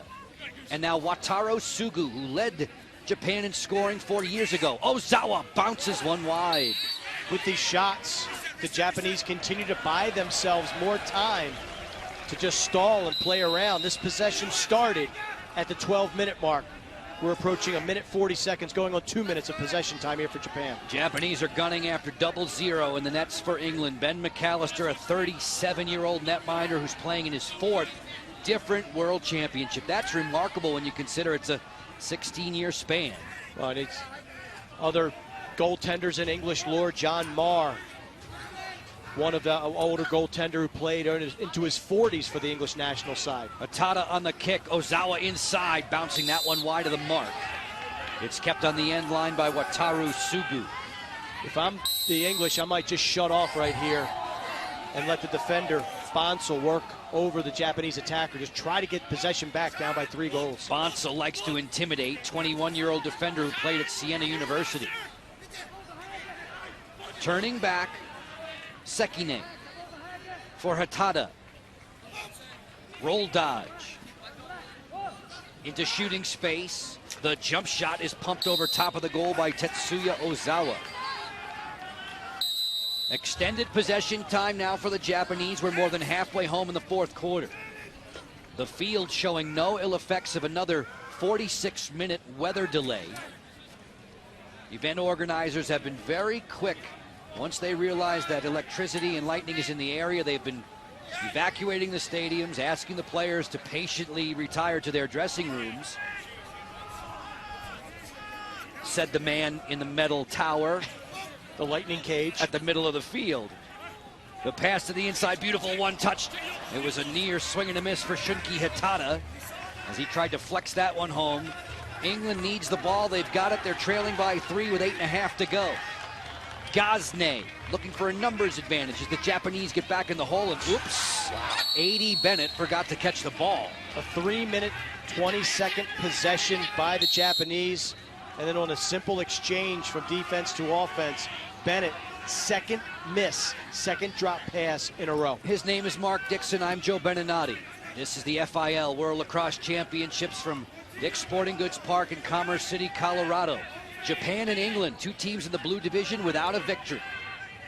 One of them will change that script today as we shout out thanks to all the hardworking men and women in our crew who have been dealing with these weather delays time after time, day after day. It's Tuesday, day 6 of the World Championship. And after both delays, Japan has come out with the better of play. Lay sends it wide. He got the jump there on Kyle Standiford. Played a collegiate Division III in the United States, Amherst College, the Lord Jeffs. It's tough for a Bowdoin guy to say that. I was going to say, you should be saying that with gritted teeth. Pardon me while I comb my tongue. Sekine for Lay. The pass intercepted there. The long-haired Standiford was in the lane.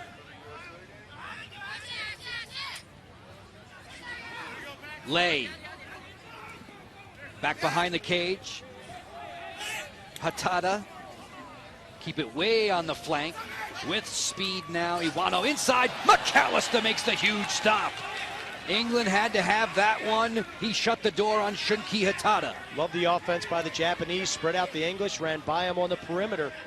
But Mcallister slams the door shut. And England has to make some things happen. I like their offense when they attack from behind the cage. It's Nick Watson moving it. Left side of the screen, you see Mcallister going high in the air. Get in the air, big man.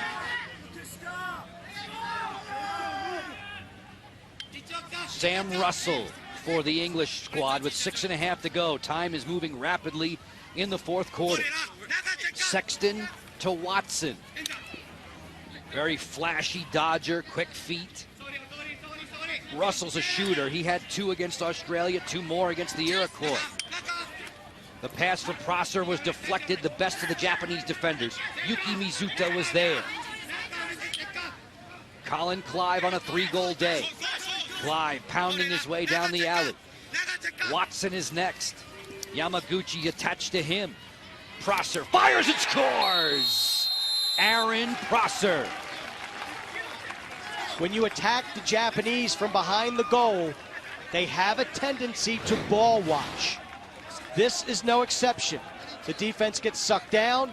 No one pays attention to number 18, Erin Prosser. Collects the ball, takes 3 steps, little crow hop, and blows it by Ando. If I'm England, I'm continuing to attack the Japanese where they have to turn their backs away from the goal. We saw a little hand gesture there, too, from Yuki Mizuta. He said, I'm sorry. He knew he screened Keisuke Ando as the Japanese have asked for time with 5:23 to go. The next game on this field, Mark, will feature the United States and Iroquois, and that is a marvelous showdown. It'll be an incredible battle. So many subplots to it. You look at the goaltenders. Will Jesse Schwartzman start tonight? And against Warren Hill? But how will the Iroquois defend the interior of Kevin Lavelle? Incredible hands, great ability to change levels, and he's tough. You know the Iroquois like to intimidate. They're very physical. If they pay too much attention to number 19 in the red, white, and blue, watch out, because then the perimeter opens up for the United States, and we know the prowess of all their shooters. Fans starting to fill the stands here at Dick's Sporting Goods Park, watching Team England in its comeback effort against the Japanese. These 2 teams will both be relegated out of the championship bracket. Whoever wins this game today between Japan and England will face off with New Zealand tomorrow on Field 10. The loser will tangle with Jack Cayley's German squad. The Germany team looked very, very good until they ran into a buzzsaw named Team Israel. Israel is just really humming right now, filled with Division I players. Lee Coppersmith of Johns Hopkins, the speed merchant. Casey Citadino of Towson. Ari Sussman of Dartmouth, the leading scorer in the entire tournament. Sussman had 3 today. Noach Miller had 3. Matthew Cherry posted 4 goals for Israel. And a coach that knows how to win. Bill Burrows, a former United States national team netminder back in the early 80s, won a gold medal. His top assistant, Mark Greenberg, one of his better defenders in front of him in that 82 team. You and I will see Israel against the 4 seed out of the blue division. All that to be determined by the nighttime festivities here. In the meantime, enjoy Japan and England down the stretch, less than 5 minutes to go. On the hop, off the split dodge, it's the flashy Nick Watson. Watson, who played collegiately at Stony Brook and also at Adelphi. Sexton has a defender hung up. Yamaguchi's going to have to flush him out. Either he or the keeper, Ando. Sexton, the youngest player on this English squad, checking the time, 4.5 to go. Time to get going, young man. Inside roll, he scores! A beautiful move from Matthew Sexton. I love Sexton's approach to the goal. Here he's thinking about out-quicking Yamaguchi. You're not going to do that. So what does he do? He uses Yamaguchi's own quickness against him. He gets to goal line extended, but he runs out. Look at him run out. Instead of breaking down and holding and bracing, Sexton uses Yamaguchi's weight against him, inside roll with a beautiful shot. You can't lunge your body at guys attacking the goal. Really big face-off here. Gallen goes shoulder to shoulder with Masumi Gino, and they're going to give the ball to Team Japan. Matthew Sexton's the son of Tim and Jen. His mom, Jen, is from England. His grandma, Ann, lives in the London area. And right now, it's nail-biting time for them in a 1-goal game. Each of these teams with a 0-4 mark. At times, they've been bludgeoned in the blue division. One of them is going to taste a victory today. The English are shutting off number 20 in white, Andrew Lay, the best shooting midfielder for the Japanese. We heard from head coach Yoshihiro Okubo that would be the plan as this game went further and further along. Mcallister and Team England have the ball and a chance to tie on this trip with 3 minutes to go. Japan playing 5-on-5, didn't make the adjustment to Lei being shut off. Russell backpedaling away from the pressure. It comes from Tadahira. We have seen a goaltending shuffle throughout the day, throughout the tournament for the Japanese. They've gone back to Shinohara, the most experienced of their netminders at 36 years of age. He started today and played very well. Watson, topside, turns. Right there to meet him. Mizuta, ball down. It belongs to the Japanese. It's a Takayama on the bounce. It gets away from Sugu. Hard charging though, great pickup on the run by Mikisuke Sekine. Japanese are dangerous in transition. Bullseye! Tadahira with a rocket. This all starts on a bad decision by Nicholas Watson at the English attack as he gets double teamed and he throws the ball away into pressure. And the subsequent ground ball, we see the quickness and the athleticism of the Japanese. And that is just a rip that Mcallister wishes he could have back. You could see Mcallister cheated low, and he put it. Tadahira puts it right stick side high and beats Mcallister. A huge goal, a little slice of insurance. It's 12-10 for Japan with 2:15 to go. Who comes up with a face-off? It is the Japanese with Tetsuya Ozawa. And now watch them manage the lacrosse ball, see if they can rag time away from England's comeback efforts. This game was looking eerily similar to the loss to Australia a couple nights ago, where the Japanese had a 3-goal lead, mismanaged the game at the end and lost in double overtime. But that stop down there defensively gets it back up to a 2-goal lead. The last time they met 4 years ago in England, the English beat the Japanese in overtime 13-12. Another tight one today unfolding. 1:38 to go. England has the ball back. They've got to clear with some urgency. Mcallister's got to run this thing up. You got to get it upfield quickly and get a quick push on Cage. Vavziniak, who scored with a long stick against Australia in this tournament, finds Sam Russell. Russell delivers for Prosser. Coach Bagley is talking to the officials. No timeout yet. Off the roll dodge, it's Prosser. Beautiful moves inside. He scores! Erin Prosser taking over here in the fourth quarter. That goal was scored by Prosser, 4-on-6. Only 4 English players in the offensive zone. And this is embarrassing for the Japanese. Look at that, 4 white jerseys. No one puts a body on number 18. Beautiful. Split dodge. Actually, that's just more of like a kind of a bull dodge. He just fakes right, fakes left, comes back right, and nobody occupying the middle of the field. That was a move any Division I tailback on the football gridiron would have been proud of. Erin Prosser played collegiately at Drexel. Drexel had a nice year this year. They beat Penn in the NCAA tournament. 12-11. Nail-biting time with a minute to go, and whistles blaring out. It's a loose ball push. It's going to be Japan's ball. We'll see how Japan handles the English pressure. They did not handle the Australian pressure well in a similar situation a couple of nights ago. Mcallister is out of the cage for England as the Japanese work all the way back to their own keeper, Takahiko Shinohara. They are in full prevent mode with 45 seconds to go. Andrew Lei lobs to the back end line looking for Sekine.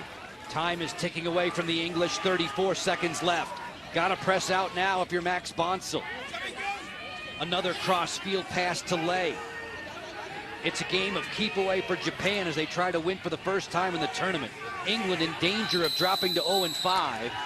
An illegal procedure. The referees called to get it in, and Lei threw it behind the attackman, Sugo.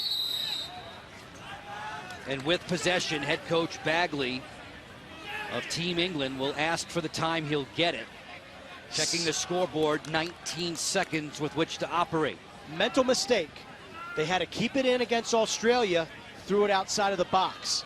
This time around in international rules, when you're outside of the box and the referee says get it in, you can no longer throw the ball behind your position on the field. You have to throw it either laterally or forward and lay through that pass. Sugo had to come back behind Lay to get it. That's the procedure. And in the offensive zone are now the English. 12-11 for Japan. Team England has shown some spark of offense in this fourth quarter, namely from Erin Prosser. Prosser, the Drexel Dragon, playing for Coach Brian Volker.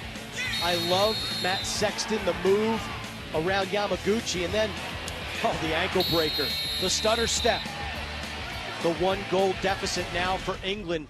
I like when they attack from behind the goal. So they're going to, if I'm England, I'm popping out Watson, and let's go from behind the cage and get a cutter. Japan led 6-5 at the half. Japan leads 12-11 right now. 2 severe weather delays. And now this. England hot shooting. They've struck on 6 of their last 7. Can they tie it late? Sam Russell pulls the defender Ozawa a long way from the goal. Russell off the split dodge. Feeds. Clive fires. He scores! Colin Clive! Wow. That was a bullet from Colin Clive. We walked around these premises here at Dick's Sporting Goods Park, watched England practice, and time after time, this was the play they ran. It's just a simple slip out by Colin Clive. The defender doesn't follow because he feels like he needs to slide against Matt Russell, and he didn't. The defender just simply lets Colin Clive get time and space, and we've got a tie ball game. Cooling off on the sideline. 4 of the last 5 goals in this contest belong to England. We are dead level at 12. The last draw of regulation. Gino going round and round with Chris Brady. It's popped loose to Vavziniak. Whoa! That's a huge play. Slash from Gazne. What is he dumb thinking? Play. That is just ridiculous. It doesn't matter that it's at the end of regulation. Middle of the field, face off, 6 bodies. You're going to baseball swing? Oh, you kidding me? He's lucky he's still in the game. And we are on the verge of a cumulative overtime. It's not sudden victory yet, but wow, you can't be thinking that. God. Is that like Todd Helton for the Rockies? Wasn't home run derby last night? Good gravy. Gazne swinging from the fences, and he's going to have to put his team down to begin the cumulative overtime. Normally the rule states there's a 5-minute break before the start of the first 4-minute overtime. We'll step away. We'll get you back to Dick's Sporting Goods Park in just a few moments. Real good one. It's Japan and England on ESPN3.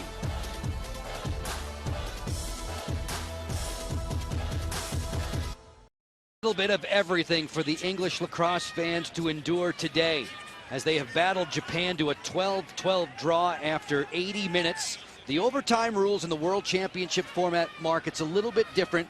We're going to play 2 4-minute periods, so 8 minutes of cumulative overtime first. Yeah, a little bit reminiscent of soccer, if you will. And we're going to play full 8 minutes. But there's Colin Clive with that tying goal that sends us into bonus lacrosse. And then, geez, I mean, this is just Thomas Gazne swinging for the fences.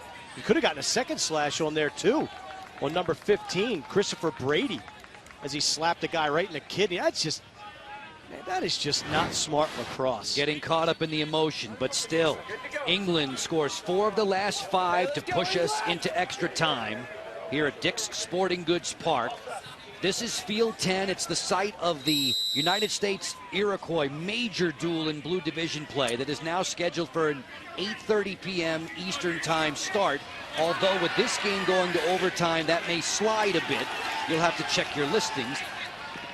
Mark and I will rejoin you on ESPN3, supposedly for Canada and Australia, which for the moment is slated for 9:30 p.m. Eastern Time. We shall see. I tell you, England shut off number 20, Andrew Lay, again. It just seems when he's not in the sequencing of passing for the Japanese, things don't go well. And there they turn it over just on a simple pass. England dodges a bullet as it looks like they will hold the ball and wait to get back to 6-on-6 lacrosse. I misspoke a second ago. It would be a 9:30 Mountain Time start for Canada, Australia, 11:30 in the East on ESPN3. Again, we shall see if that schedule holds. So this is not sudden victory. This is a cumulative overtime. We played the first minute of extra lacrosse. Japan and England are deadlocked at 12. Colin Clive, the big hero for the English squad, he has 4 goals today, and he has the ball right now, picked up by Hatakeyama at the far flank. England, after both weather delays, came out slow and then just started to heat up. We'll see if they can continue their momentum and trying to pick apart this Japanese D. The last time these two teams met in Manchester, England, exactly the same, into overtime, deadlocked at 12, eventually won by the English. Prosser sent it wide, and he scolds himself all the way back to position. He knew he had a prime chance there. Sexton lowers his head, feeds for Russell, it's a bit high. Chasing him, it's Yuji Tadahira. Second time for the Japanese squad to be in overtime in this tournament. They fell in the tournament opener to the Aussies. The jump shot goes high. That was Nick Watson with an aerial assault. Halfway through the first overtime. 2 different 4-minute OT periods. Little adjustment by the English. They had Prosser, who's been a Dodger all day long, on the crease. He now flanks out to the wing area. Co-captain on this team, Sam Russell, trying Tadahira on for size, feeds inside, quick stick behind the back was blocked. Yamaguchi was in good shape defensively. Prosser off the pump fake. He sent the left-handed bid over top of the goal, backed up by Watson. Interesting formation on that sequence by England. 4 guys on the crease, and they all jailbreak. We all know Japan struggles with their off-ball defense. We'll see if they'll try that formation again, as Prosser was wide open in the last 15 minutes of this game. Prosser and Clive have been the most dangerous guys on the field. This one ricochets to the doorstep. It's Shinohara coming out of there, and now the Japanese get their first touch offensively. Brock clothesline down Mizuta. The bodies are flying everywhere. Prosser just decked Tanishima, and the whistles and the flags follow. I tell you what, if he's going to call something on Prosser, that's a tough call. Clean check there by Brook. And then Prosser, that's as clean as it gets. Wow. I mean, you've got the lead and the single side looking at that, and the trail, who's 40 yards away, makes that call. Ozawa bounce shot over top of Mcallister. The Japanese working 6-on-5 with the extra man. There has not been a lot of man-up play in this game. Both teams have been pretty well behaved. Andrew Lay, who played collegiately at the University of Denver. Ozawa, and then Sugu. A blistering drive that goes high. He nearly took the ear off of Max Bonsel. Japanese will circle it up. Ozawa's at the top. This lane is Sugu's. Hatada, very dangerous. Yuji Hatada, the 23-year-old midfielder. Bring it for Sugu. Ozawa. Tadahira. Nothing, according to Andrew Baxter. Sugu, big move inside. Ikegawa scores! Incredible ball movement by the Japanese. Playing 5-on-4 because Andrew Lay is shut off. Lay goes to the end line to make it 5-on-4. There you see him at the top of your screen, and look at the beautiful ball movement. They finally get the English defense rotating, and that little hitch right there by Sugu frees up Ikegawa underneath, and he just slips it by Mcallister.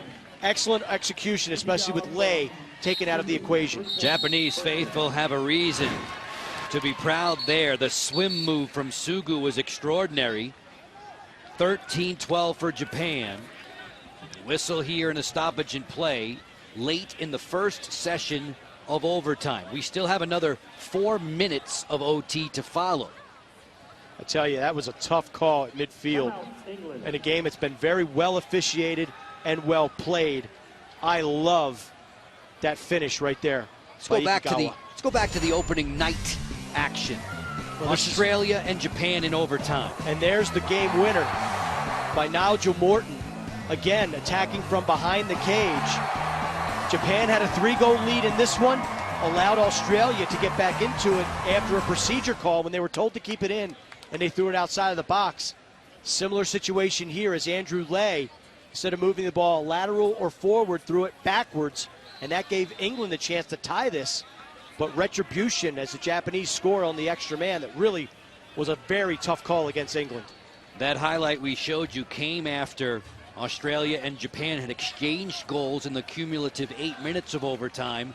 The Morton strike was sudden victory and catapulted the Australians into a good position in the blue division. They are likely to be the 4th seed.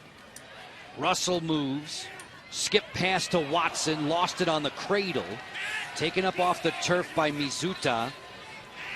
Japan will carefully clear, and that should do it for the first 4 minutes of overtime, with Team Japan on the lead, 13-12. First overtime, Japan 13, England 12. Tell you what, they tried to run the same exact play that got them the game-tying goal. You see Colin Clive drew all the attention as the Japanese shaded out to him. They tried to get it underneath the Watson. Just a simple mishandle. But England still has another opportunity in the second overtime frame. England's team goals against average in this tournament's been hovering around 17. Matt Bagley said it's all about us. It's all about what we're doing. It's not what the Japanese are going to present to us. He and his mates with a spirited comeback in the fourth quarter, if you're just tuning in, against Yoshihiro Okubo as he lectures his squad. We are 13-12 after the first overtime in favor of the Japanese. We talk about the genesis of Japanese lacrosse. Bob Scott of Johns Hopkins University, as we see the American squad making their way onto the field here, field 10 at Dick's Sporting Goods Park. But Bob Scott and Keio University, the synergy between those two programs. And here we're going to see that extra man. Beautiful swim move by Sugo. The hitch, down low to Ikigawa. And a beautiful finish. It all began for Japanese lacrosse back in April of 1986. Bob Scott, the man you mentioned, was then the athletic director at Johns Hopkins University. Japan finished 4th in 2010. They will not be able to finish that high in this tournament after losing their first 4 games in the blue division. Gino and Gallen on the draw, and it is Gallen who rips it away for the English. That was just a tough physical plunge to beat Gino's quickness, and now England will see if they could draw even. If we are still tied after the next 3 minutes and 40 seconds, then we will go to sudden victory. If there is a leader after this overtime period, that team will be the victor, and that team will advance into further play in this tournament. The winner of this one will get New Zealand. The loser faces Germany. Russell loves that right-handed sweep. They try to fan Clive out for a quick shot. Clive pops out. He's got 4 goals today. Gazne picked up on the perimeter by Ozawa. 1 minute deep into the second overtime period. Russell leaning in, lowers the shoulder. Settles, fires one wide of Takahiko Shinohara. Look how he's just able to dance across the heart of the Japanese defense without him any contact. The lone goal in the overtime from Ikegawa. Watson on a speed rush sent it wide. The Ikegawa extra man goal has given the Japanese the lead. Next up on this turf, the United States and Iroquois to follow as it's sent wide by Sexton.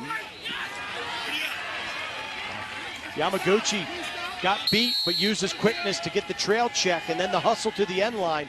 That's about the 3rd or 4th time today that the Japanese have used their grit and their hustle to win possession on shots out of bounds. Iroquois in the United States now scheduled for a 9 p.m. Eastern time start on ESPNU, 7 o'clock local. Japanese in white, running for cover here, Mikisuke Sekine.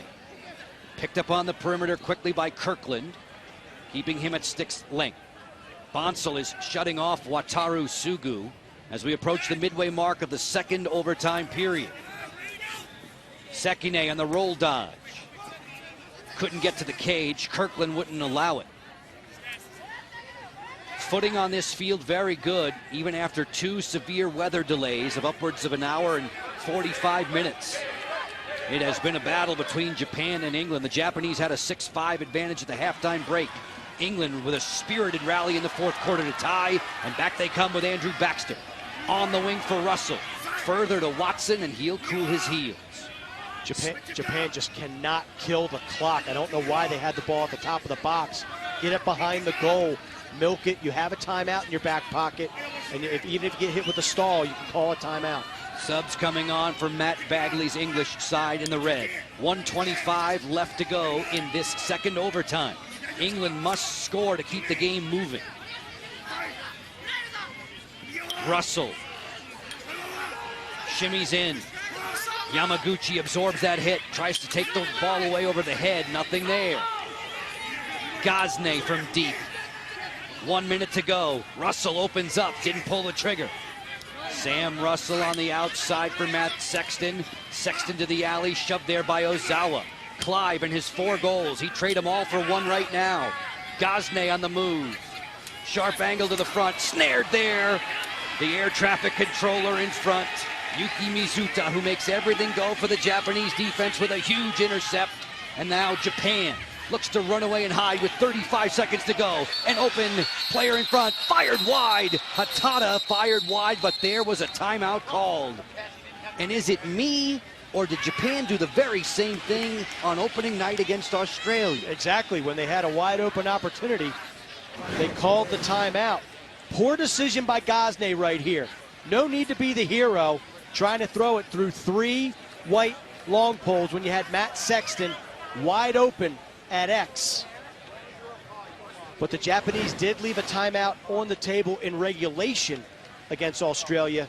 Maybe Coach Okubo wants to burn everything, set the strategy. If I'm Japan, it's keep away behind the goal. That thing does not come above goal line extended, because we have seen the English ability to strip and start transition. It is the final Blue Division game for these two squads. Check out Andrew Lay getting the words of wisdom from Coach Okubo through the translator, the American on the roster of the Japanese. The Iroquois off in the distance, getting prepared for their skirmish in the Blue Division with the United States. Team USA, a perfect 4-0, hoping to win tonight, earn themselves the top seed in the Blue Division, the day off and the bye right into the semifinals. Matt Bagley's squad needs 1 to tie. Stars and Stripes are ready to take the field for their warm-up. We are slated for a 7 p.m. local start, 9 Eastern on ESPNU. Quinn Kesnick and Paul Carcaterra will have the call in that one. The English would like to force another 4-minute overtime. Got to get the ball back, though, in the final 30 seconds.